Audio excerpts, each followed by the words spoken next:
Hi everyone, কেমন আছো সবাই? মধুদ্বীপ লাভ চ্যানেলে তোমাদের সবাইকে স্বাগত। এটা হচ্ছে দার্জিলিংয়ের খুব কাছেই ঋষিহাট।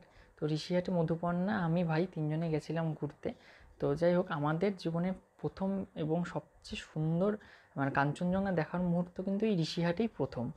সকালে ভোরবেলায় সূর্য ওঠা থেকে শুরু করে বিকেলে সূর্যাস্ত যাওয়া পর্যন্ত একদম স্পষ্টভাবে কাঞ্চনজঙ্ঘা আমরা দেখতে পাচ্ছিলাম। আর জায়গাটা এতটাই সুন্দর ছিল, এবং এখানকার হোমস্টের লোকজন, হোমস্টে সবাই এত ভালো ছিল যেটা বলে বোঝানো যাবে না। তো যাই হোক, আমি মধুপর্ণার জন্য একটা সারপ্রাইজ গিফট নিয়ে গেছিলাম। পাহাড়ে গিয়ে কাঞ্চনজঙ্ঘাকে সাক্ষী রেখে নিজের কাছের মানুষটাকে সারপ্রাইজ গিফট দেওয়ার মজাই আলাদা। তো গিফটটা এমন কিছু নয়, একটা স্মার্ট ওয়াচ ছিল, বাট ওই যে বললাম না, নিজের কাছের মানুষকে সারপ্রাইজ গিফট দেওয়ার মজাই আলাদা। তো মধুপর্ণার এই স্মার্ট ওয়াচটা খুব পছন্দ ছিল, কিন্তু অনেক দিন ধরেই কিনবো করে আর কেনা হচ্ছিল না। তা আমি এখানে কিনে ওটাকে সুন্দর করে প্যাকেট করে সাবধানে ব্যাগের মধ্যে ভরে নিয়ে গেছিলাম, এই কারণে যে পাহাড়ে গিয়ে ওকে একটা সারপ্রাইজ দিব। আর এত সুন্দর একটা দৃশ্য, এদিকে কাঞ্চনজঙ্ঘা স্পষ্টভাবে দেখা যাচ্ছিলো, রোদ ঝলমলে ছিল, চারদিকে সব দিক দিয়ে মজাই আলাদা।